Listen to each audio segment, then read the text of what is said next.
పరలోకమందున్న మా కన్న తండ్రి, మీ అపారమైన ప్రేమకు స్తుతులు స్తోత్రాలు చెల్లిస్తున్నాము తండ్రి.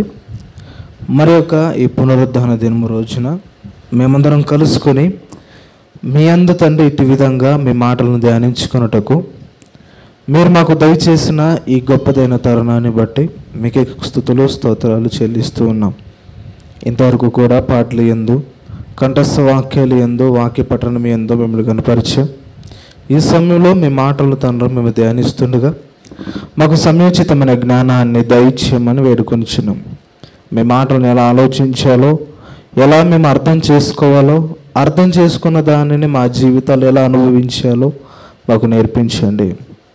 చెబుతున్న నన్ను కూడా మీకు పరిశుద్ధాత్మ యొక్క సహాయాన్ని నాకు అనుగ్రహించమని వేడుకొనిచ్చు. అలా వింటున్న ప్రతి ఒక్కరికి తండ్రి నేను మంచి ఆలోచన శక్తిను, వినడానికి వేగురపడే మనస్సును వారందరికీ దయచేస్తానని వేడుకొనిచ్చు. ఈ ప్రార్థన యేసుక్రీస్తు నామంలో అడిగి వేడుకొనిచున్నాము తండ్రి, ఆమేన్. దయచేసి కూర్చోండి.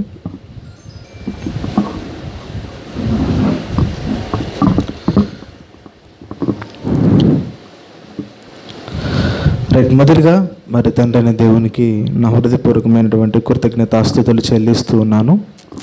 అలాగే చేరు వచ్చిన దేవుని పిల్లైన మీ అందరికీ ప్రభువైన యేసుక్రీస్తు నామములో నా హృదయపూర్వకమైనటువంటి వందనాలు తెలియజేస్తున్నాను అందరికీ, ప్రతి ఒక్కరికి. మరి దేవుని యొక్క మహాకృపను బట్టి మరి యొక్క ఈ పునరుద్ధాన దినం రోజున మనందరం కూడా కలుసుకొని దేవుని మాటలను వినగలుగుతున్నాము అని అంటే దేవుని యొక్క కృప, దేవుని యొక్క ప్రేమ. ఆరోగ్యంగా ఆశతో ఆయన మాటలు మనం వినగలుగుతున్నాము అని అంటే దేవుడు మన మీద ప్రేమ ఉంచాడు కనుకనే మనము దేవుని మాటలను మనం వినగలుగుతున్నాం. కనుక మరి ఈరోజు కొన్ని విషయాలను మనం ఆలోచించేద్దాం. చాలా జాగ్రత్తగా మనం ఆలోచించేయాలి. మరి క్రైస్తవులైన మనకు తప్పనివి ఏంటి? శ్రమలు తప్పు. క్రైస్తవులుగా పిలువబడుతున్న ప్రతి ఒక్కరికి కూడా శ్రమలు అనేవి ఎలాంటివి అంటే బంధువు లాంటివి. ఇప్పుడు లోకానికి క్రైస్తవులుగా పిలువబడుతున్నవారు ఎలా ఉండాలి? లోకానికి బాగా ఆలోచించాలి. క్రైస్తవులైనగా మనము పిలువబడుతున్నాం. మనము లోకానికి ఎలా ఉండాలంటున్నాడు? వెలుగుగా ఉండాలంటున్నాడు. అలాగే మరి కిందకు వచ్చేసరికి ఇంకా మన మాట తీరు, మన ప్రవర్తన ఎలా ఉండాలంటున్నాడు? ఇంకా మాదిరికరం. అక్కడ ఒక మెన్షన్ చేశాడు ఫస్ట్, రైట్. ఏది? ఉప్పు. మన లోకానికి ఎలా ఉండాలంటే ఏమై ఉన్నామంటే మనం ఉప్పై ఉన్నాము, మనం వెలుగై ఉన్నాము కదా. అంటే ఈ మాటను బట్టి మనం ఆలోచన చేస్తున్నప్పుడు మన లోకానికి ఎలా కనపడాలంటే ఒక మాదిరికరంగా కనపడాలి. అవునా? మన లోకానికి ఎలా కనపడాలి? మాదిరికరంగా కనపడాలి. ఎప్పుడు కనపడుతుంటాం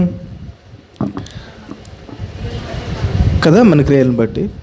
మనం ఇంకా బాగా ఆలోచన చేస్తే మనం మాదిరికరంగా ఉండాలి అని అంటే ఆ చుట్టుపక్కల ఉన్న ప్రతి ఒక్కరు కూడా మనల్ని ఏం చేస్తుంటారో తెలుసా? క్రైస్తవులైన వారందరినీ కూడా గమనిస్తూ అబ్జర్వేషన్లో పెట్టి ఉంటారు అందరూ కూడా. అవునా? మనం చాలా సంతోషంగా ఉన్నాం అనుకో, వాళ్ళ నుంచి కొన్ని మాటలు మాట్లాడుతూ ఉంటారు. ఏమని? వాళ్ళ దేవుడు బాగా దీవించాడు, ఆశీర్వదించాడు అని. మరి ఎక్కువగా అన్యులైన వారు, లేకపోతే దేవుని గురించి తెలియని వారు క్రైస్తవుని చూసేటప్పుడు ఎలాంటి సిచ్యువేషన్లు ఎక్కువగా గమనిస్తుంటారు తెలుసా? సంతోషంగా ఉండేటప్పుడు కన్నా బాధలో ఉన్నప్పుడు, కష్టాల్లో ఉన్నప్పుడు ఇంకా గమనిస్తూ ఉంటారు. అవునా? బాగా ఆలోచన చేస్తే మనం సంతోషంగా గడుపుతుంటాం కొన్ని దినాల్లో, అప్పుడు పెద్దగా పట్టించుకోరు, అప్పుడు కూడా అబ్జర్వేషన్లో పెడతారు అందరూ. కానీ ఇంకా డీప్గా ఎప్పుడు బాగా మనం పరిశీలన చేస్తారంటే మన కష్టాల్లో ఉన్నప్పుడు, బాధలో ఉన్నప్పుడు, కన్నీటిలో మనము బాధతో ఉన్నప్పుడు, అప్పుడు ఇంకా బాగా అబ్జర్వేషన్ చేస్తారు. ఎందుకనంటే అరే దేవుడుగా వాళ్ళు కొలుస్తున్నారు కదా, మరి ఆ దేవుడు ఏం చేస్తుంటాడు అని ఒక రూట్లో చూస్తుంటారు వాళ్ళు కదా. రైట్. మరి మాదిరికరంగా సంతోషంగా ఉన్నప్పుడా మాదిరికరంగా ఉండవలసినది? ఏ సిచ్యువేషన్లో ఉండదు తెలుసా? ఇంకా గొప్పగా గట్టిగా చెప్పాలి అని అంటే బాధలో ఉన్నప్పుడే మాదిరికరంగా ఉండాలి మనం. ఆనందంగా ఉన్నప్పుడు కొంతమంది ఏం చేస్తారు, ఆనందంగా ఉన్నప్పుడు దేవుని ప్రభువా దేవా స్తుతులు చెల్లిస్తూ ఉంటాం. బాధలో ఉన్నప్పుడు దేవుని స్తుతులు చెల్లిస్తుంటామా? అక్కడ చూస్తారు అందరూ కూడా. మరి లోకానికి వెలుగు అంటే ఏ విధంగా వెలుగు కదా, ఆలోచించాలి. అందుకనే పేతురు గారికి ఒక లేఖ రాస్తారండి. ఎవరు? పౌలు గారు రాస్తారు కదా. పౌలు గారు రాస్తారు. ఏమని రాస్తాడు? నువ్వు ఎలా ఉండాలో తెలుసా? నీకు సంఘానికి నువ్వు ఇలా ఉండాలి అని చాలా కొన్ని క్వాలిఫికేషన్స్ ఇస్తాడండి. అంటే మనకు లోకానికి ఎలా ఉండాలి మొత్తానికి అంటే ఒక మాదిరికరంగా ఉండాలి. మాదిరి అంటే ఏంటి అర్థం? చూసి నేర్చుకోవాలి. మనం చూసి అంతేనా? మనం చూస్తున్నప్పుడల్లా వాళ్ళ మనసులో కలగాలి, బ్రతికితే ఇలా బ్రతకాలి అని అనుకోవాలి. అదే మాదిరి. ఇప్పుడు ఈ పౌలు గారు తిమోతికి లేఖ రాస్తారండి. లేఖ రాస్తూ నువ్వు విశ్వాసులందరికీ నువ్వు ఎలా మాదిరికరంగా ఉండాలో తెలుసా తిమోతి అని చాలా క్లుప్తంగా వివరణ ఇస్తాడు ఇక్కడ పౌలు గారు. మనం బాగా ఎప్పుడు అబ్జర్వేషన్ చేస్తాడు? బాగా లోకం అంతా కూడా ఎప్పుడు అబ్జర్వేషన్ చేస్తామని చెప్పుకున్నాం? బాధల్లో ఉన్నప్పుడే. అప్పుడు ఒకవేళ బాధల్లో ఉన్నప్పుడు దేవుని వదిలేసామనుకోండి, వాళ్ళు ఎలా వస్తారు దేవునిలోనికి? ఇక బాధలో ఉన్నప్పుడు దేవునికి దూరం అయిపోతున్నాం అనుకోండి, వాళ్ళు ఎలా వస్తారు దేవునిలోనికి? అప్పుడు మనం ఎలా మాదిరికరంగా ఉండగలం? మాదిరికరంగా ఉండాలంటే సంతోషంగా ఉన్నప్పుడు ఉండాలి, ఇంకా బాధలు ఉన్నప్పుడు ఇంకా బలపడాలి. మనకి బాధలు కన్నీళ్ళు వస్తున్నాయంటే మనం అర్థం చేసుకోలేదు తెలుసా? నీతిగా బ్రతుకుతున్న వాళ్ళకే దెబ్బలు రాలేదు. ఇంకా బాగా ఆలోచన చేస్తే పండు పండితేనే కదా కొట్టేది, పువ్వు బాగా వికసిస్తేనే కదా దాని మీద పడేది. అందరూ కూడా ఏది అందంగా ఉంటుందో, ఏది సువాసనగా ఉంటుందో దాని మీద మనం ఎక్కువ ప్రిఫరెన్స్ ఇస్తాం. అంతేనా? ఇప్పుడు మనకు కూడా వస్తున్నాయంటే మనం అర్థం చేసుకోరు తెలుసా? మనం ఒక మార్గంలో వెళ్తున్నాం కనుకనే ఇవి వస్తున్నాయి. మార్గంలో వెళ్ళని వానికి శ్రమలు అనేవి రావు కదా. మరి అలాంటప్పుడు మనం ఏం చేయాలి? ధైర్యము తెచ్చుకోవాలి. ఎవరిని చూసి? బైబిల్లో ఉన్న భక్తులను చూడాలి మనం అప్పుడు. ఎందుకంటే మనుషులు చూడకూడదు. అప్పుడు మనుషులు ఒక్కసారి చూసామనుకో అయిపోయి మొత్తం మైండ్ మొత్తం చెడిపోద్ది. నేనెందుకు అలా లేను, నేనెందుకు ఎలాగలేను, అతను ఎందుకు ఎలాగైపోయాడు, ఇలా మనుషుల ఆధారం చేసుకుని మనం బ్రతికేమనుకోండి, మన భక్తి జీవితం పైకి ఎదగదు. అందుకనే మనకు శ్రమల్లో మనం మాదిరికరంగా లోకానికి బ్రతకాలి. ఎలా బ్రతకాలి? మన మాదిరికరంగా చెబుతున్నాడు పౌలు గారు కూడా. ఎలా బ్రతకమంటున్నాడు? అందుకనే తిమోతికి రాసినటువంటి మొదటి పత్రికను మనం ఒక్కసారి ఆలోచించాలి. తిమోతికి రాసినటువంటి మొదటి పత్రిక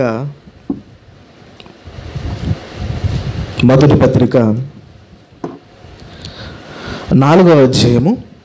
తిమోతికి రాసినటువంటి మొదటి పత్రిక 4వ అధ్యాయము 9వ వచనం నుంచి మనం ఆలోచించేద్దాం. చాలా జాగ్రత్తగా ఆలోచించాలి. తిమోతి గారికి నువ్వు ఇలా బ్రతకాలి, నువ్వే ఇలా కాదు సంఘాన్ని కూడా నువ్వు ఇలా బ్రతికించాలంటే ఫస్ట్ ఆఫ్ ఆల్ నువ్వు మాదిరికరంగా ఉండాలి సంఘానికి అని ఇవన్నీ కొన్ని చెప్తారండి పౌలు గారు తిమోతి గారికి. చూద్దాం. తిమోతికి రాసిన మొదటి పత్రిక 4వ అధ్యాయం 9వ వచనం. 9 నుంచి ఆలోచించేద్దాం. ఈ వాక్యము నమ్మదగినదియు పూర్ణాంగీకారమునకు యోగ్యమునై ఉన్నది.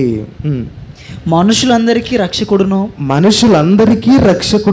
మరి విశేషముగా విశ్వాసులకు రక్షకుడునైన జీవము గల దేవుని యందు మనము నిరీక్షణ ఉంచి ఉన్నాము గనుక ఇందు నిమిత్తము ప్రయాసముతో పాటుపడుచున్నాము. దేవుని నమ్ముకుంటే ఏమవుతాయనుంది ఇక్కడ? ప్రయాస కంపల్సరీ మనం అనుభవించాలి. రైట్. ఇప్పుడు కింద చదువుదాం. బాగా ఆలోచించాలి. ఇక్కడ 11 నుంచి చేస్తే ఈ సంగతులను ఆజ్ఞాపించి బోధించుము అంటే పౌలు గారికి కొన్ని మాటలు చెప్తున్నాడు. ఎవరు చెప్తున్నారు? తిమోతి గారికి పౌలు గారు చెప్తున్నాడు. పౌలు గారికి తిమోతి గారు కాదు కదా. తిమోతి గారికి పౌలు గారు లేఖ రాస్తున్నాడు కదా. మీరు బాగా వినాలి. తిమోతి గారికి పౌలు గారు రాస్తున్నారా, పౌలు గారికి తిమోతి గారు రాస్తున్నారు? పౌలు గారు తిమోతి గారికి లేఖ రాస్తున్నాడు. కన్ఫ్యూజన్ కాకండి, ఎవరెవరికి రాస్తున్నాడు. రైట్. ఈ సంగతులను ఆజ్ఞాపించి నేను చెప్పిన మీరు నువ్వు బోధించాలి సంఘంలో. నీ యవ్వనమును బట్టి ఎవడును నిన్ను తృణీకరింపనీయకము గాని అని ఇక్కడ స్టాప్ చేసి మనం ప్రారంభించాలి ఇక్కడ నుంచి. ఏంటి? తిమోతి గారికి నువ్వు విశ్వాసుల పట్ల నువ్వు ఎలా మాదిరికరంగా ఉండాలో తెలుసా, నీలో ఎలాంటి లక్షణాలు నీలో కనపడాలో తెలుసా అని కొన్ని మాటలు చెబుతారండి ఇక్కడ. ఇప్పుడు చెప్పే మాటలన్నీ కూడా మనకు కూడా వర్తిస్తాయి. అవునా? ఓన్లీ తిమోతి గారికే కదండి అని అనుకుంటే చాలా పొరపాటు. తిమోతి గారికి ఒకవేళ రాసింటే ఇవి దేవుడు ఎందుకు మనకు రాయించాలి, ఈ పత్రికలన్నీ కూడా దేవుడు ఎందుకు మనకు రాయించాలి, మన చేతికి ఎందుకు ఇవ్వాలి అని అంటే మనకు క్రమంలో ఉండాలి అని అంటే భక్తుల జీవితాల ద్వారా మనం ఉండగలం. అందుకనే మార్కు 4:24, మార్కు సువార్త 4:24 ఏముంది? ఒకసారి చదవండి. మార్కు సువార్త 4:24. ఆయన మీరేం వినుచున్నారో జాగ్రత్తగా ఇప్పుడు మనందరం చూసుకోవాలి. ఏంటో ఈ మాటలు బట్టి ఆలోచించేద్దాం. రైట్. మరలా తిమోతి పత్రిక వద్దాం. యవ్వనమును బట్టి ఎవడు నిన్ను తృణీకరింపనీయకము గాని మాటలోను ఇప్పుడు మాదిరికరంగా ఉండాలట. మనము క్రైస్తవులుగా పిలువబడుతున్న మనం లోకానికి మాదిరికరంగా ఉండాలి అని అంటే మనలో కొన్ని లక్షణాలు ఉండాలి. ఏంటి ఆ లక్షణాలు ఇక్కడ చెబుతూ ఫస్ట్ ఆఫ్ ఆల్ ఒకటి చెప్తున్నాడు. ఏంటి? మాటలోను తర్వాత చదువుకున్న మాటలోను, ప్రవర్తనలోను, ప్రేమలోను, విశ్వాసములోను, పవిత్రతలోను విశ్వాసులకు మాదిరిగా ఉండుము, మాదిరికరముగా ఉండుము. రైట్. విశ్వాసులకు కదండి ఇది. వాళ్ళు సంఘం వరకు ఉంటే పర్లేదా? అంటే లోకానికి సంఘం వరకు మాట తీరు ప్రవర్తన బాగుండి లోకానికి వెళ్ళిన తర్వాత మనం ఎలాగైనా మాట్లాడచ్చు కదా. మరి లోకానికి అని లేదే, వాళ్ళు విశ్వాసాలు కానీ మెన్షన్ చేశాడు ఇక్కడ. మరి అర్థం చేసుకోవాలి మనవి కదా. అక్కడ ప్రస్తుతానికి వాళ్ళకి మాత్రం సంఘానికి మీరు నువ్వు ఇలా ఉండాలని చెబుతున్నాడు. అంత మాత్రమే కాదు, ఇప్పుడు మనం చదువుకుంటున్న మనము ఇవన్నీ ధరించుకొని లోకానికి సంఘానికి ఇలా మనం మాదిరిగా బ్రతకాలి. మొట్టమొదటిగా ఏమంటున్నాడు? మాటలోను అంటే మాదిరికరంగా ఉండాలంటే మన మాట తీరు ఎలా ఉండాలి కదా. ఒకసారి మన మాట తీరు ఎలా ఉంది? ఎందుకంటే మాదిరి అంటే ఏంటి? అర్థం ఏంటి? నీ మాట చూసి క్రీస్తుని నమ్ముకోవాలి. అంతేనా? ఒక మాటలు చెప్పాలంటే మన మాటను చూస్తే పలానా దేవుని భక్తులా మీరు, అలాగైతే చాలా చక్కగా మీరు మాటలు చెప్తారు. అంటే మన మాట తీరు ఎలా ఉండాలి? చక్కగా. అందుకనే మన మాట తీరు ఎలా ఉండాలంటే రుచి కలిగినదిగా ఉండాలట. అంతేనా? మనం మాట్లాడుతుంటే ఇతరులందరూ కూడా ఏం చేయాలి? వినాలి. ఏం వినాలి? సోదే వినాలా? దేవుని మాట చెప్పాలి. అంతే కదా. దేవుని మాట చెబుతున్నప్పుడు వినేవాళ్ళు ఎలా ఉంటారంటే అలా వింటూనే ఉన్నారట కదా. అప్పుడు టైం కనపడదు, కాలం కనపడదు, చీకటి అయిందైనా బయటకు చూడరు కదా. అలా మాట్లాడాలి. పౌలు గారు మాట్లాడుతుంటే అంట గొప్ప గొప్ప అధికారులే ఆశ్చర్యముతో నిండిపోయి అలా చూస్తున్నారంట పౌలు గారి వైపు. మాట్లాడితే మన నోటి నుంచి ఎలా ఉంటుందో తెలుసా? వాక్యమే రావాలి. ఇంకా లోతులోనికి వెళ్తే మన మాట ఎలా ఉండాలో తెలుసా? అవునంటే అవును, అంతేగాని రెండింటికి మధ్యలో ఉండకూడదు. అంతేనా? మన మాట ఎలా ఉండాలి? అవునంటే అవును, కాదంటే కాదనేటట్టుగా ఉండాలి. కానీ రేపు చేస్తానని చెప్పి ఈరోజు క్యాన్సిల్ చేయడం, ఇలా మాట తీరు మనకు ఉండకూడదు. ఇంకా మాట తీరు ఇంకెలా ఉండాలి? మన నోటి మాట అంటే ఇతరులు మాట్లాడించే విధానం మనలో ఎలా ఉంది కదా. సేవకులతో మనం ఎలా మాట్లాడుతున్నాం, విశ్వాసులతో మనం ఎలా మాట్లాడుతున్నాం, లోకస్తులతో ఎలా మాట్లాడుతున్నాం, ఇవన్నీ క్రైస్తవులుగా మనం నేర్చుకోవాలి. ఇవన్నీ కూడా కదా. లోకస్తులతో మాట్లాడినప్పుడు విశ్వాసులతో సేమ్ ఒకే విధంగా మాట్లాడతాం మనం కదా. సేవకులతో ఎలా మాట్లాడాలి, విశ్వాసులతో ఎలా మాట్లాడాలి కదా. ఇవన్నీ మనం నేర్చుకోవాలి. మన మాట తీరు మారిపోవాలి క్రైస్తవులు. ఎందుకంటే లోకానికి మనం వేరైన ప్రజలం, సపరేట్ చేయబడిన మనం కదా సపరేట్ చేయబడిన వారు మనం. అంటే స్పెషల్స్ మనం అందరం కూడా. స్పెషల్గా ఉండాలి అంటే మన మాట తీరు ఎలా ఉండాలి? అంత లోకస్తులు మాట్లాడినట్టు మనం కూడా మాట్లాడితే వాళ్ళకి మనకి తేడా ఏంటి చెప్పండి? తేడా ఉండాలి అని అంటే మన మాట తీరు మొత్తం చేంజ్ కావాలి. ఏంటి ఒకప్పుడు ఇలా మాట్లాడే వ్యక్తి ఇప్పుడు దేవుని నమ్ముకున్న తర్వాత క్రీస్తులోనికి వచ్చిన తర్వాత ఇతనైనా అతను అనాలి మనం చూసినప్పుడల్లా. కానీ మనం చూసినప్పుడు ఎలాగ రియాక్ట్ అవుతారు కొంతమంది, ఇతనేంటి ఇంకా దేవుని నమ్ముకున్న తర్వాత ఇంకేంటి ఇలా మాట్లాడుతున్నాడు, చెడు మాటలు, బూతులు. అంటే మన మాట తీరు సరిగ్గా లేనప్పుడు ఇతరులకు ఎలా మాదిరికరంగా ఉంటుంది చెప్పండి కదా. సంఘానికి వచ్చిన తర్వాత పాటలు, మాటలు, చేష్టలు అన్నీ బాగానే ఉంటాయి. సంఘానికి అదే దాటి వెళ్ళిపోయిన తర్వాత, లోకస్తుల దగ్గరికి వెళ్ళిపోయిన తర్వాత మన మాట తీరు ఎలా ఉంటుంది? సంఘంలో ఉన్నప్పుడు బాగా ఉంటాం, సంఘం దాటిపోతే సంఘంలో ఉన్నట్టుగా మనం బయట ఉండగలుగుతున్నామా? మరి మాదిరికి ఎలా ఉంటుంది చెప్పండి? ఓ సంఘం వరకేనా మనం పరిమితం? ఎందుకంటే మన ప్రవర్తన, మన వాక్యం చెప్పడమే సువార్త కాదు, కానీ మన ప్రవర్తన ద్వారా ఎంతోమందిని మార్చి దేవుని దగ్గర తీసుకొని రావచ్చు.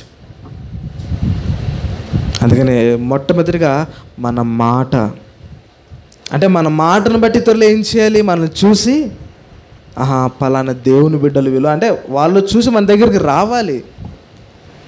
అలా బ్రతకాలి మనం కదా. మాదిరికరంగా ఉండాలంటే ఎన్నో ఒక రూట్లో మనం బ్రతకాలి. మొదటి రూట్ ఏంటి? మన మాట తీరు బట్టి అన్యులైన వారు చూసి మారేటట్టుగా మనం బ్రతకాలి. అన్యులాగే మనం బ్రతకూడదు, అన్యులాగే మన మాట తీరు ఉండకూడదు, అన్యులాగే మనం బూతులు. మరి ఏంటి ప్రయోజనం? అలా మాట్లాడుతున్నాం అంటే అది ఎక్కడైనా ఎలాంటి సిచ్యువేషన్లో అయినా మనం ఒకే విధంగా ఉండాలి. లేదు సమయం ఇలా ఉంది కదండి, ఇలా మాట్లాడితే బాగుంటుంది అని అనుకున్నాం అనుకో, మరి ఎప్పుడు విశ్వాసం, ఎప్పుడు మనం బలపడతాం, ఎప్పుడు మన ఆత్మీయతలో ఎదగడానికి ఉంటుంది చెప్పండి? అపోతే అన్ని సమయాలు ఎలా ఉంటాయంటే, యేసుక్రీస్తు దగ్గరకు వచ్చి సమయమే కదా అక్కడ ఆహారం లేని పరిస్థితి, ఉపవాసం చేస్తున్నాడు. ఆ సిచ్యువేషన్లోనే ఆహారం ఇవ్వడం మంచిదే కదండి. అక్కడ మంచిదే అని లోకానికి కనపడుతుంది, కానీ అది తప్పు దేవుని దృష్టిలో అక్కడ. ఎందుకంటే అపవాది మాట వింటే మొత్తం పతనం అయిపోద్ది ఇక. కానీ మంచి పనే కదా అది. లోకం అలా కనపడుతుంది మనకి. లోకానికి ఎలా కనపడుతుంది అంటే మనం చేస్తున్నది రైట్ అన్నట్టుగానే ఉంటుంది. కానీ నిలబడి మనం ఆలోచించాలి, మనం చేస్తున్నది కరెక్టా కాదా కదా. ఎందుకంటే దేవునికి ఈ లోకానికి ఎలాంటిదంటే వైరం కదా. మరి మనకు కూడా ఎలా ఉండాలి? లోకం మనకు కూడా వైరంగానే ఉండాలి లోకం. అంతేగా మనం కూడా దోస్తు మేర దోస్తు అని మాట్లాడకూడదు లోకానికి మనకి. అందుకని మన మాట తీరు మాదిరికరంగా లోకానికి ఉండాలి. ఇంకో రెండోది ఏముంటున్నాడో తెలుసు అక్కడ? ఇంకోటి ఏంటంట? ప్రవర్తన అనగానే బైబిల్లో ఒక మాట ఉంటుంది. మనము ప్రసంగి గ్రంథంలో అనుకుంటా ఒకటో అధ్యాయంలో అనుకుంటా, నువ్వు మందిరానికి పోయినప్పుడు నీ ప్రవర్తనను జాగ్రత్తగా చూసుకున్నాము. మందిరం అనగానే పాత నిబంధనలో కనిపించే గోడ, ఈ 4 స్తంభాల వరకే సంఘం మందిరం కదా. మరి సంఘం దాటిన తర్వాత మన మందిరం కాదా? 5వ అధ్యాయం ప్రసంగి గ్రంథం 5వ అధ్యాయం మొదటి వచనంలో ఉంటున్నాడు, నీవు దేవుని మందిరంకు పోయినప్పుడు నీ ప్రవర్తన జాగ్రత్తగా చూసుకోవాలి. మన ప్రవర్తన ఎలా ఉండాలి? జాగ్రత్తగా చూసుకోవాలి. అంటే సంఘానికి ఆదివారం వచ్చేటప్పుడు మన ప్రవర్తన ఎలా ఉండాలట? ఓన్లీ ఆదివారం మాత్రం జాగ్రత్త పెట్టుకొని మిగతా 7 రోజుల్లో మనం ఎలాగైనా అజాగ్రత్తగా బ్రతికితే బాగుంటుందా? మరి సంఘానికి ఇప్పుడు దేవుని మందిరానికి వెళ్ళేటప్పుడు అంటున్నాడు కాబట్టి మాటను బట్టి ఆలోచన చేస్తే ఓన్లీ ఆదివారం మాత్రం మందిరానికి వస్తున్నాం మనం. ఆదివారం వచ్చేటప్పుడు మనం బాగా రెడీ, బాగా హ్యాపీగా వచ్చి కదా, ప్రవర్తన బాగా చక్కగా ఇటుకు వచ్చిన తర్వాత ప్రభు అనే దేవునికి స్తోత్రం చెల్లిస్తూ కానికిచ్చి పాటలు చెప్పి ఆమె ఇంటికి వెళ్ళిపోయిన తర్వాత నెక్స్ట్ రోజు నుంచి మన మాట తీరు మొత్తం మారిపోయింది అనుకో. మరి అలా ఆలోచించాలి మాటను బట్టి కదా. కొత్త నిబంధనకు వచ్చేసరికి ఆ దేవుని యొక్క మందిరం ఏంటి? మనమే కదా. అంటే ఎల్లప్పుడూ మనం ఎలా ఉండాలి? జాగ్రత్త. మన ప్రవర్తన ఎలా ఉండాలట? జాగ్రత్త కలిగి ఉండాలి. అందుకని తిమోతి ఏం చెప్తున్నా తెలుసు నీకు? నీ మాటను బట్టి నువ్వు మాదిరికరంగా ఉండాలి విశ్వాసులకు. తర్వాత నీ ప్రవర్తన బట్టి మాదిరికరంగా నువ్వు బ్రతకాలి. అంటే ఇంకొక బాగా ఆలోచన చేస్తే, ఒక భర్తను మార్చుకోవాలంటే భార్య ఏం చేయాలి? తన ప్రవర్తన బట్టి మార్చుకోవచ్చు. బైబిల్లో చెప్పబడింది. అంటే ప్రవర్తన అంత గొప్పది అంటే చాలా గొప్పదండి. చెప్పటం కన్నా చేసి చూపించామనుకోండి కంపల్సరీగా చేంజ్ అవుతారు మనుషులు. కానీ ఎక్కువగా దేనికి ఇష్టపడతారంటే చెప్పడానికి ఎక్కువగా మనుషులు ఇష్టపడతారు, చేయడానికి కొద్దిగా వెనకడుగు వేస్తారు. కానీ చేసి చెప్పామనుకో ఎంతోమంది మాదిరికరం మనం బ్రతుకులు ఉంటాయండి అసలు. అందుకనే మొదటిగా మాటలో మాదిరికరంగా ఉండాలి. మనం ఇతరులు చూస్తున్నప్పుడల్లా పలానా వ్యక్తి ఇలా మాట్లాడుతున్నాడంటే చాలా చక్కగా మాట్లాడుతున్నాడు, ఇలా మనం వాక్యపూర్వకంగా కూడా ఆలోచించాలి. రెండోది, మన ప్రవర్తన తీరు ఎలా ఉంది? సంఘంతో మన ప్రవర్తన ఎలా ఉంది? దేవునితో మన ప్రవర్తన ఎలా ఉంది? సంఘ సేవకులతో మన ప్రవర్తన ఎలా ఉంది కదా? లోకంతో మన ప్రవర్తన ఎలా ఉంది? మన ప్రవర్తన అన్నీ దేవుడు లెక్క అడుగుతాడు తర్వాత కదా. మనం అన్నీ ఆలోచించేయాలి.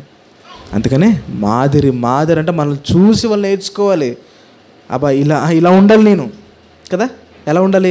సంఘస్థులు అలా ఉన్నారే, నేను కూడా అలా ఇప్పటి నుంచి నేను బూతులు మాట్లాడడం ఆగిపోలే అనేటట్టుగా మనల్ని చూసి ఉండాలి.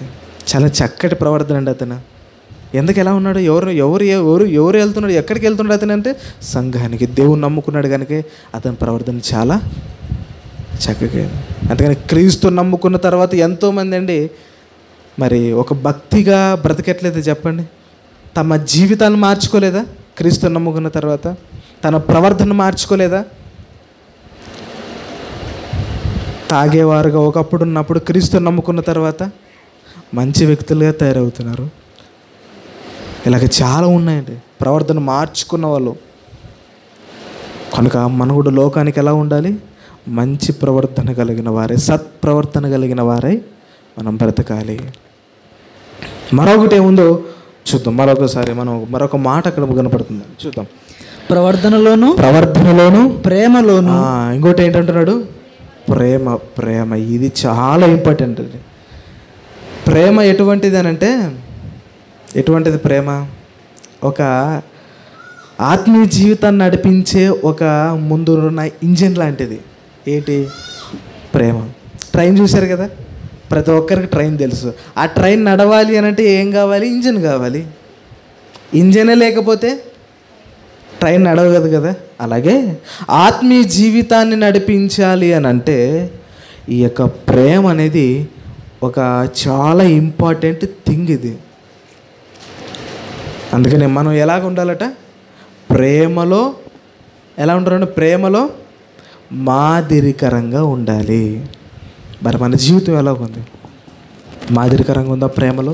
ఎందుకంటే పౌలు గారు మాట్లాడుతూ, ప్రేమ లేకపోతే నా యొక్క శరీరాన్ని కాల్చబెట్టుటకు నా శరీరాన్ని ఇచ్చినా ప్రేమ లేకపోతే నేను వ్యర్థుడను అంటున్నాడు. మరి మన ప్రేమ ఎలా ఉంది? ఎంతవరకు ఉంది మన ప్రేమ? మనం చూస్తున్న ప్రతి ఒక్కరు కూడా ప్రేమకి ఎలా ఉండాలండి. వీళ్ళు క్రీస్తు నమ్ముకున్నారు కదా, వీళ్ళు చూస్తున్నప్పుడు ప్రేమ బట్టి వీళ్ళు ఎలా బ్రతకాలో మేము మాదిరికరంగా ఉంటున్నాం, అంటే మేము నేర్చుకుంటున్నాం వాళ్ళు చూసి అని. ప్రేమ మాదిరికరంగా మనం బ్రతకాలి. మన ప్రేమలో మనం ఎలాగున్నాం? మాదిరికరంగా ఉన్నామా? ఒకసారి మనల్ని మనం పరిశీలించుకోవాలి. ప్రేమను బట్టి బైబిల్లో ఒక మాట చెప్తాడు. ఇదే తిమోతి పత్రికలో ఇంతకు ప్రేమను గురించి కొన్ని మాటలు క్లారిఫికేషన్ ఇచ్చేస్తాడు. ఎంత శ్రేష్టమైనది, ఎంత పవిత్రమైనదో ప్రేమ ఒక మాటలో చెప్పేస్తాడండి. ఒకసారి ఆ మాటను చూసుకుందాం. తిమోతికి రాసినటువంటి మరి ఇదే మొదటి పత్రిక మొదటి అధ్యాయము, తిమోతికి రాసినటువంటి మరి మొదటి పత్రిక మొదటి అధ్యాయము 5వ వచనాన్ని బాగా ఆలోచించేద్దాం. ఉపదేశ సారమేదనగా పవిత్ర హృదయం నుండి. ప్రేమ ఎలాంటిదంటే ఎంత గొప్పదో తెలుసా? ఎలాంటి హృదయం నుంచి రావాలో తెలుసా ప్రేమ? ఇక్కడ చెప్తున్నాడు, పవిత్ర హృదయం నుండి మంచి మనస్సాక్షి నుండి నిష్కపటమైన విశ్వాసము నుండి కలుగు ప్రేమయ్య. 3 లక్షణాలు చెప్తున్నాడు ఇక్కడ. ఏ లక్షణం అంటే మొదటి లక్షణం ఏంటి?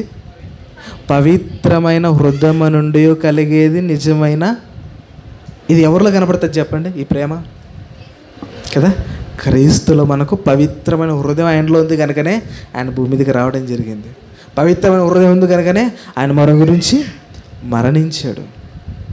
అలాంటి పవిత్రమైన హృదయం నుంచి వచ్చేది నిజమైన ప్రేమ అన్నప్పుడు మనం చూపించే ప్రేమలో ఎలా ఉండాలి? పవిత్రత ఉండాలి. పవిత్రమైన హృదయముతో ఇతరులు మనము ప్రేమించాలి. అది మొదటి పాయింట్. రెండో పాయింట్ ఏంటి? తర్వాత మంచి మనస్సాక్షి నుండి కలిగేదట్టే ప్రేమ. మరి మనస్సాక్షి ఎలా ఉంది? ఒకరిని ఇలా ప్రేమించి మరొకరు ఇలాగ ప్రేమించి ఎలాగైనా కాదు కదా. ఎలా మంచి మనస్సాక్షిగా మన మనస్సాక్షి అప్పుడప్పుడు మళ్ళీ ఏం చేస్తుంది అంటే గద్దిస్తూ ఉంటుంది కదా. ప్రేమ విషయంలో కూడా గద్దిస్తూ ఉంటుంది. ఎందుకంటే ఒక మనిషిని బట్టి ఒక మీద కోపం ఉన్నప్పుడు మన ఆలోచన కోపంగా ఉండొచ్చు, కానీ మన మనసు ఏం చేస్తుంది అంటే వాక్యాన్ని బట్టి గద్దిస్తూ ఉంటుంది. మన మనస్సాక్షి ఎలా ఉంది? వాక్యాన్ని బట్టి మనం ఆలోచించాలి. మొదటి మాట ఏమంటున్నాడు? పవిత్ర హృదయం నుండి మంచి మనస్సాక్షి నుండి నిష్కపటమైన విశ్వాసము నుండి కలుగు. నిష్కపటమైన విశ్వాసం అంట. ఏంటి నిష్కపటమైన అంటే ఏంటి అర్థం? నిష్కపటం, కపటం అంటే ఏంటి? తప్పులేదు ఇది, అంతే కదా. నిష్కపటమైన ప్రేమ. ఇంకా ఎలా ఆలోచించవచ్చు దీన్ని అంటే, ఒకరిని ఒక విధంగా మరొక విధంగా ప్రేమించుకోకుండా ఉండేదాన్ని నిష్కపటమైన, ప్రేమించే దానిని నిష్కపటమైన ప్రేమ. క్రీస్తులో అది కనపడుతుంది చెప్పండి. యేసుక్రీస్తు అందరికీ ప్రభు అన్నాడు, కానీ కొందరికీ ప్రభు అన్నాడా? లేదు. క్రీస్తులో కానీ దేవునిలో కానీ పరిశుద్ధాత్మ దేవునిలో కానీ ఎక్కడ కూడా అనిష్కపటమైన ప్రేమ ఆయనలో లేదు.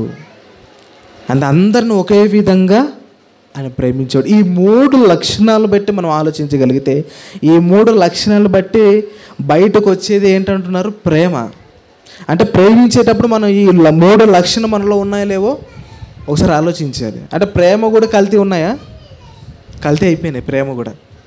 దేవుని ప్రేమ మనకి వేరు, తర్వాత లోక ప్రేమ వేరు. ఈ దేవుని ప్రేమను లోక ప్రేమకి యాడ్ చేసేస్తున్నారు ఇప్పుడు, అవునా?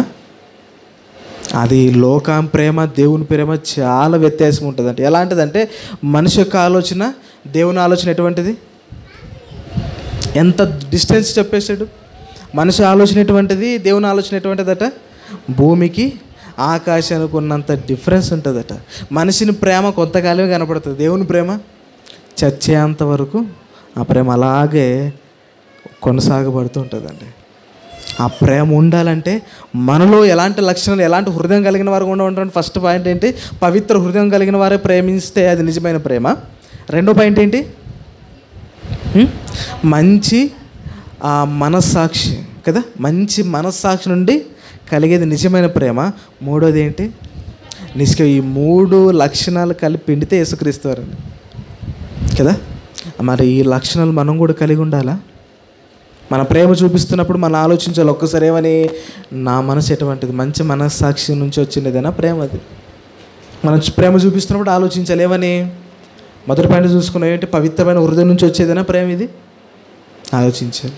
ఎందుకంటే కొన్ని ప్రేమ ఎలా చెప్తుంటారంటే నోటి మాట వరకే ఉంటుంది కదా.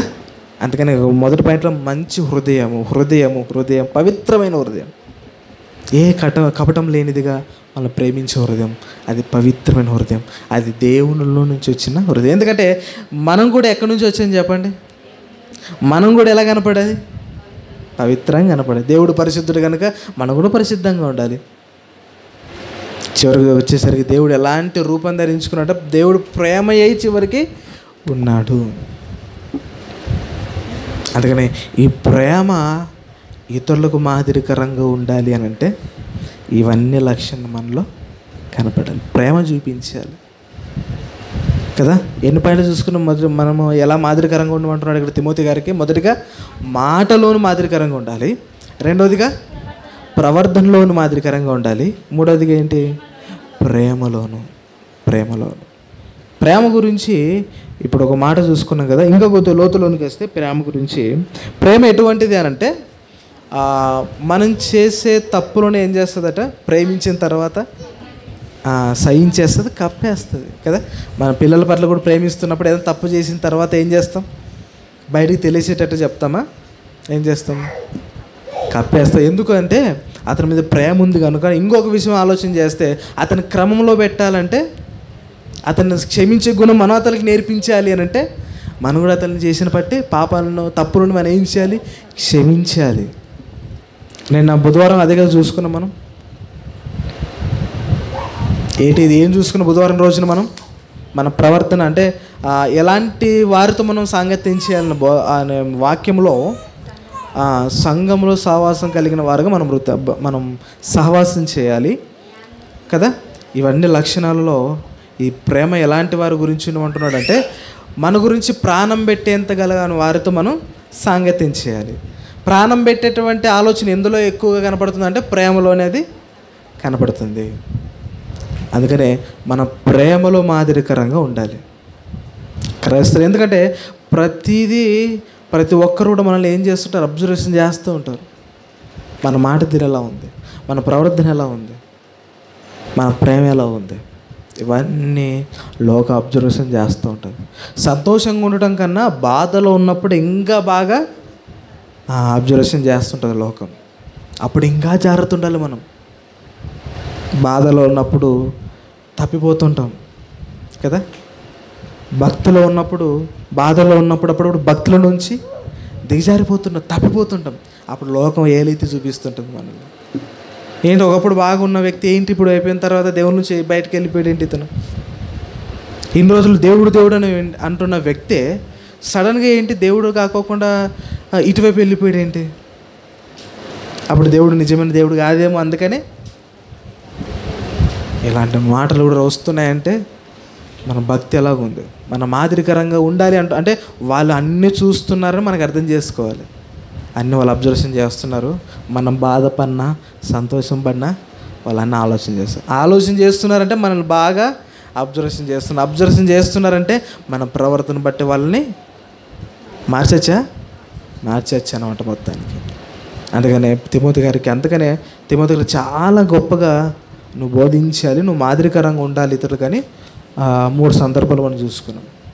4వ మాట ఏమంటుందో తెలుసా? 4వది ఏమంటున్నాడు, విశ్వాసములోను ఏం చేయాలంటే మనం కూడా మాదిరికరంగా.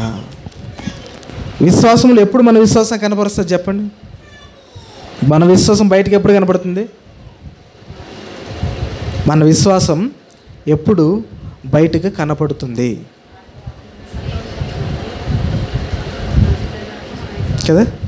ఇంకా బాగా ఆలోచన చేస్తే ఇంకా మామూలు జనరల్గా లోకానికి ఎట్లా కనపడుతుంది అంటే విశ్వాసం అన్నీ ఉన్నప్పుడే కదా. అన్నీ ఏదన్నా మేలు చేసినప్పుడు ప్రభువా ఇంకా విశ్వాసానికి ఇంకా మారిపేర్లో మనం బ్రతుకుతుంటాం. అప్పుడు లక్షణాలు, కష్టాలు వచ్చినప్పుడు, బాధ వచ్చినప్పుడు మన విశ్వాసంగా ఉంటామో చెప్పండి. ఏదైనా బాధ వచ్చినప్పుడు వెంటనే దేవుని మీద తిరగబడతామే కానీ విశ్వాసం అనేది ఆ టైంలోనే కనపడుతుంది. ఎప్పుడు? బాధల్లో ఉన్నప్పుడే, కష్టాలు వచ్చినప్పుడే. అంతేనా? ఇప్పుడు అబ్రహాం గారికి కూడా విశ్వాసాలకు తండ్రి అనే బిరుదు ఇచ్చాడు దేవుడు.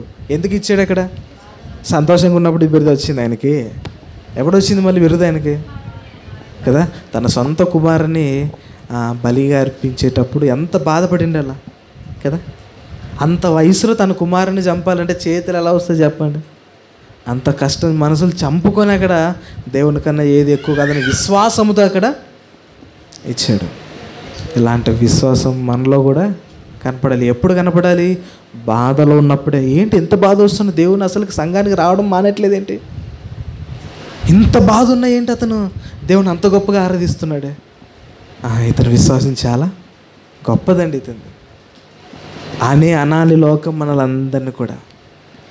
అప్పుడు వాళ్ళు కూడా నిజమైన విశ్వాసం ఇదేనేమో అని వాళ్ళు కూడా దేవునిలోనికి రావచ్చు, అవకాశాలు ఉన్నాయండి. అందుకనే నువ్వు మాదిరికరంగా ఉండాలంటే పేతురు గారికి పౌలు గారు చెబుతున్నారు. తిమోతి గారికి చెబుతున్నారు పౌలు గారు. కాబట్టి చాలా జాగ్రత్తలు. ఎన్ని పాయింట్లు చూసుకున్నాం మనం? మాదిరికరంగా ఉండాలంటే మొదటిది మాటలోను మాదిరికరంగా ఉండాలి, ప్రవర్తనలోను మాదిరికరంగా ఉండాలి, ప్రేమలోను మాదిరికరంగా ఉండాలి, రెండవదిగా విశ్వాసంలో. మరి మన విశ్వాసం ఎలా ఉంది ఈరోజు మనం ఆలోచించాలి. ఎందుకంటే కష్టాల్లో ఉన్నప్పుడే విశ్వాసం బయటపడుతుంది. ఇక్కడ బాధలో ఉన్నప్పుడు దేవుని మీద భారం వేసి వెళ్ళిపోవాలి అంతే. క్రైస్తవం మీద ఎలా ఉండాలంటే ఎన్ని బాధలు వచ్చినా దేవుని మీద వేయడం, మన విశ్వాసాన్ని ముందుకు నడిపించడం. రైట్. తర్వాత ఏమంటున్నాడు? తర్వాతది పవిత్రతలోను, ఇంకోటి ఏమంటున్నాడు? పవిత్రతలోను విశ్వాసులకు మాదిరిగా ఉన్నాము. విశ్వాసులకు మాదిరిగా ఉండాలంట. మన జీవితం ఇంకా ఏమంటున్నాడు ఇక్కడ? పవిత్రత. కాపాడుకోవాలి మన జీవితాన్ని. ఎలా కాపాడుకోవాలి చెప్పండి? మన పవిత్రత అంటున్నాడు కదా ఇక్కడ. మరి పవిత్రత ఎలాగ మాదిరికరంగా ఉండాలి ఇతరులకు? ఒకసారి మనం ప్రశ్న వేసుకోవాలి ఈ మాటను బట్టి. ఇది చాలా ఇంపార్టెంట్. పవిత్ర విషయంలో ఇతరులకు మాదిరికరంగా ఉండమంటున్నాడు. ఏ విధంగా ఉండాలి పవిత్రత? ఎలాగా దాన్ని పవిత్రపరచుకోవాలి? ఏ విషయాలు పవిత్రపరచుకోవాలి? యవనస్తులైతే తన శరీరాన్ని పవిత్రపరచుకోవాలి. యవనస్తులు కానీ యవనస్తురాలు. ఎందుకు? దేవుడు పెట్టిన ఆజ్ఞ అంటూ ఒకటి ఉంది కదా. దేవుని ఆజ్ఞను బట్టి వారిద్దరు నడుచుకోవాలి. అది పవిత్రత. ఇంకా లోతులోనికి వెళ్తే ఆయన మాట జవదాటుకోకుండా జీవిస్తే పవిత్ర బ్రతికినట్టే. అవునా? మన మాట దేవుడు ఆజ్ఞ చెప్పాడా? మాట చెప్పాడు. ఏమని? నీ మాట ఎలా ఉండాలి? అవునంటే అవును, కావాలంటే కాదు. నీ మాట మంచి మాటే, మంచి మాట ఉచ్చరించాలి. క్రైస్తవులకు పిలువబడుతున్నాం మనం. మరి పవిత్రత అక్కడ కనబడుతుందా మనకి?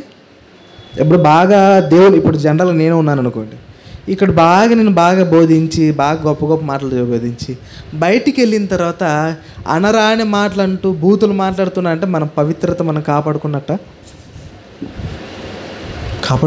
కాదు. అది పవిత్ర కాపాడుకోవాలి అని అంటే, మాదిరికరంగా ఉండాలంటే మన మాట ఎలా ఉండాలి తెలుసా? పవిత్రంగా ఉండాలి. బూతులు మాట్లాడడానిక భయం వేయాలి మనలో. చెడు ఆలోచన కలగడానికి కూడా భయం వేయాలి కదా. కనుక పవిత్ర విషయంలో మనం ఏం చేయాలి తెలుసా? జాగ్రత్త. వీటన్నిటి విషయంలో అప్పుడు మనం మాదిరికరంగా ఉన్నప్పుడు ఇతరులు మనం చూసి దేవునిలోనికి వస్తారండి. ఇవేమీ లేకోకుండా మాట వరకు నేను సువార్త చెప్పి మారుస్తానంటే ఒక్కరు మారరు. అంతే కదా. ఓన్లీ మాట వరకు చాలా గొప్ప గొప్ప మాటలు నేర్చుకొని, అంశాలు నేర్చుకొని చెప్పినంత మాత్రాన అది ఫలభరితంగా ఉండదు.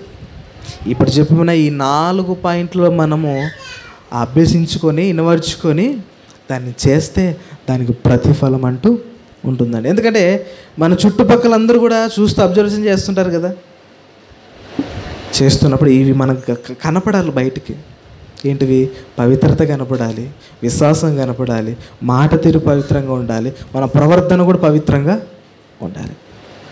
అప్పుడు లోకానికి మనం వెలుగుగా కనపడతామండి, ఉప్పుగా కనపడతాం. ఇవేవి లేకోకుండా ఉప్పుగానే కనపడతాం. ఎలాగా? పారవేయబడిన ఉప్పులాగా కనపడతామండి. వెలుగుగానే కనపడతాం. ఎలాగా? అపవాదికి కూడా ఒక వెలుగు ఉంది కదా. ఎలా అంటే వేషం వేసుకున్నాడంటే అపవాదికుడు కూడా వెలుగు దూత, వాడే పెద్ద నక్షత్రం. ఇప్పుడు వాడు యేసుక్రీస్తు వారు కూడా మరి ఎంతో పోల్చారు. ఆయన కూడా చాలా విషయాలతో పోల్చారు యేసుక్రీస్తు వారు. సేమ్ యాస్టీస్గా అపవాది కూడా అలాగే ఉంటాడు. జిరాక్సులు ఉంటాయండి 2. ఏది ఒరిజినల్ మనం తెలుసుకోవాలి కదా. దూరం నుంచి ఒరిజినల్ పెట్టి దాని కలర్ జిరాక్స్ తీసి అవును ఆధార్ కార్డు ఏదని తెలుసుకుంటారు మీరు? దగ్గర పోయి పరిశీలన చేయాలి, టెస్ట్ చేయాలి. అప్పుడు ఇది కదా కరెక్ట్ అని తెలుస్తుంది. కనుక ప్రవర్తన అనేది కూడా క్రీస్తులో ఎదిగే ప్రవర్తన ఒకటి ఉంది, అపవాదులు ఎదిగే కూడా ప్రవర్తన ఒకటి ఉంది. మాట తీరు క్రైస్తులో ప్రవర్తన, క్రీస్తు ప్రవర్తన వేరే ఉంది మాట తీరు, అపవాది కూడా మాట తీరు వేరే ఉంది. మరి విశ్వాసం, క్రీస్తులో విశ్వాసం ఉంది, అపవాదం కూడా ఒక విశ్వాసం, వాని కూడా ఒక విశ్వాసం ఉంది. ఏంటి? ఎప్పటికైనా అందరినీ పరలోకానికి చేర్చాలనే, పాతనం చేయించాలి. అతనికి ఉన్న ఆలోచన, పట్టుదల, విశ్వాసం ఆయనకంటూ ఒకటి ఉంది. ఆ విశ్వాసం నడిచే వాళ్ళు కూడా కొంతమంది వాళ్ళు కూడా ఉన్నారు. వాళ్ళకు కూడా విశ్వాసం. తర్వాత పవిత్రత కదా. బాగా ఆలోచన చేస్తాను. సేమ్ కాపీ పేస్ట్ ఉంటాయి అపవాది కానీ.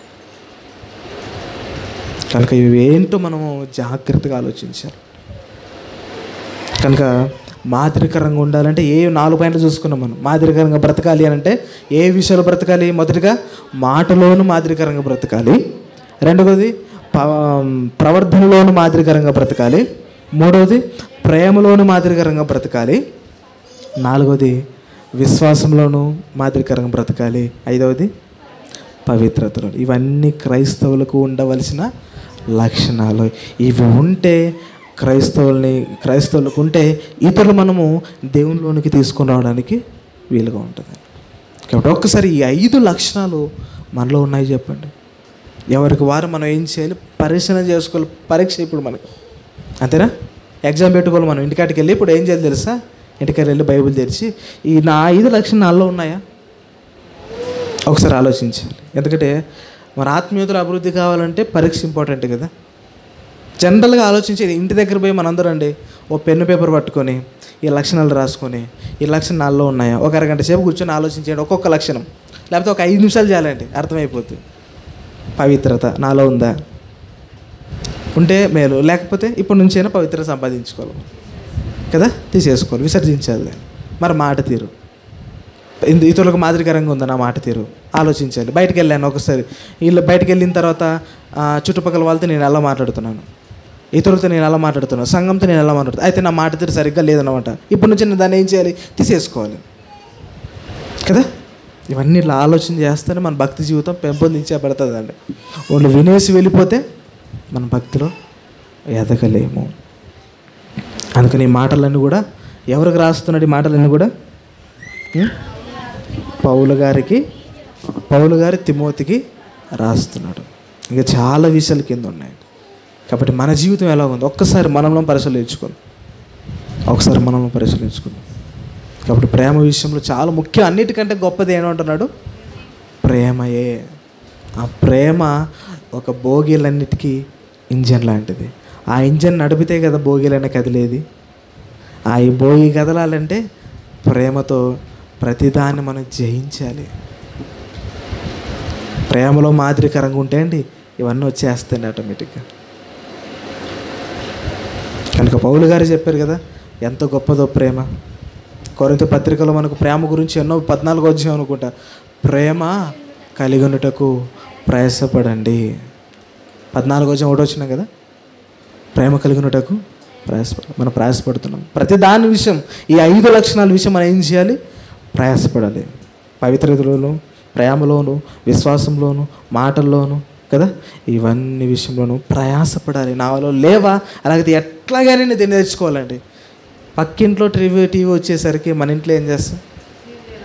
టీవీ లేదా అని దానికన్నా పెద్ద టీవీ తెస్తామే కానీ చిన్న టీవీ తీయడానికి ఆలోచించాం. ఎట్లాగంటే టీవీ కావాలి. ఇంట్లో ఒక వారమైన పస్తులు ఉండేనా టీవీ తెస్తాం. ఎందుకు? పక్కోరు తెచ్చారే. తెచ్చుకోవడానికి ఎంత కష్టపడతాం కదా. పక్కోడు బైక్ తెచ్చుకుంటే ఎంత కష్టపడతాం కదా. పక్కోళ్ళు ఇల్లు కట్టించుకుంటేనే ఎంత కష్టపడతాం కదా. మేము కూడా ఇల్లు కట్టించుకోవాలని. మరి పక్కోళ్ళు భక్తిగా బ్రతుకుతున్నప్పుడు నేను ఎందుకు అలా బ్రతుకమని ఎప్పుడు మనం ఎందుకు అనుకోదు కదా. భక్తి విషయంలో ఎందుకు పోటీ పడం? మనం మిగతా విషయాల్లో పోటీ పడతాం. అతనికన్నా నేను ముందు ఉండాలి, అతనికన్నా ఫాస్ట్గా పరిగెత్తాలి, అతనికన్నా నేను ఇంకా బాగా డబ్బా సంపాదించాలి. ప్రతి దాంట్లో పోటీ ఉంది, మంచిదే. మరి అలాంటి పోటీనే భక్తిలో ఎందుకు లేదు? మనలో ఉండాలి కదా. అందుకనే పౌలు గారు పరుగు పందెం గురించి మాట్లాడుతూ, నేను మంచి పోరాటం, నా పరుగు అయిపోయింది, ఇంకా స్టాప్ అయిపోయింది. ఆత్మీయ జీవితంలో పరిగెత్తాడైనా. మరి మనం ఎంతో పరిగెడుతున్నాం? ఎంతవరకు పరిగెడుతున్నాం మన ఆత్మీయ జీవితంలో? పరిగెత్తాలంటే కొన్ని లక్షణాలు దేవుడు ఈరోజు చెప్పాడు మనకి కదా. ఈ లక్షణాలు మనం నెరవేర్తించుకుంటూ పోతే మన ఆత్మీయ జీవితం పరిగెడుతూ ఉంటామండి. ఎంతవరకు పరిగెట్టాం ఆలోచించేద్దాం ఈరోజు. మన పరుగు ఎక్కడి వరకు ఉంది కదా ఆలోచన. మన పరుగు మన యొక్క గురి ఏంటి? పరలోకమే కదా మన గురి. పరలోకం గురించే కదా భూమి మీద మనం ఇదే జనరల్గా ఆలోచించి మనం ఎందుకు బ్రతుకుతున్నాం ఒక్క మాటలో చెప్పాలంటే మనస్ఫూర్తిగా వస్తుంది చెప్పండి ఈ మాట. మనం ఎందుకు బ్రతుకుతున్నాం అంటే చర్చికి వస్తున్నాం కాబట్టి మాట అంటున్నాం. బయటికి వెళ్తే నేను ఎందుకు బ్రతుకున్నాను తెలుసా? మా భార్య గురించి, నా పిల్లల్ని అడిగితే నేను ఎందుకు బ్రతుకున్నాను తెలుసా? మా నాన్న మా అమ్మోళ్ళ గురించి. నేను ఎందుకు బ్రతుకున్నా భార్యని అడిగితే నా భర్త, నా పిల్లల గురించి. ఇదే చెప్తా. చర్చికి వస్తేనే దేవుని గురించి అని చెప్తాం, కానీ బయటికి వెళ్తే చెప్పం మనం కదా. మరి పరుగు పందెం ఎలా ఉంటుంది చెప్పండి? అంటే చర్చి ఉన్న ఆవరణలోనికైనా పరుగు పందెం, బయటికి వెళ్తే లోక పందాలు కదా మనకి. ఆలోచించాలి ఒక్కసారి. మన పరుగు పందాలు ఎక్కడి వరకు పెడుతున్నాం?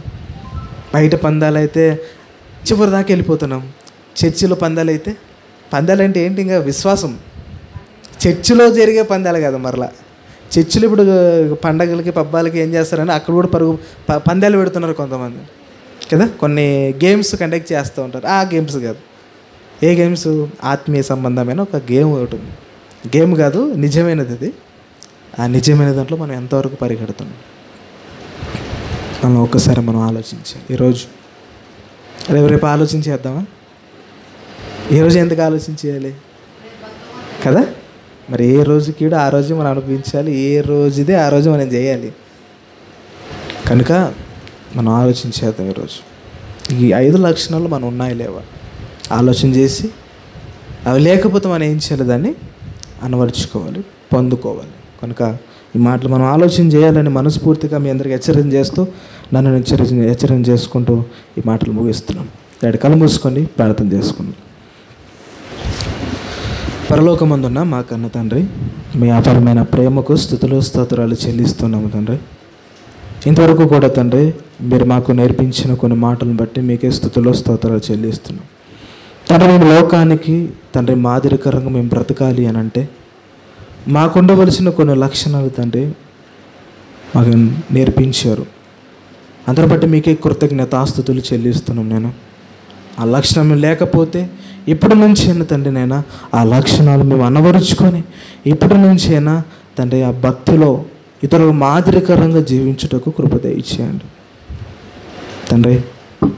వింటున్న ప్రతి మాటను తండ్రి మేము అర్థం చేసుకుంటూ తండ్రి, అలాగే ఇతరులకు కూడా తండ్రి వాక్యాన్ని చెబుతూ, ముఖ్యంగా మా క్రియలను బట్టే తండ్రి మాదిరిగా ఉంటుందని మీకు మాకు సెలవిచ్చారు. అలా బ్రతుకుడుకు కృప దయచేయండి. విన్న ప్రతి ఒక్కరి హృదయంలో మీ వాక్యాన్ని ఫలింపచేయమని వేడుకొనుచు ఈ ప్రార్థన యేసుక్రీస్తు నామములో అడిగి వేడుకొంచున్నాము తండ్రి. ఆమేన్, ఆమేన్, ఆమేన్.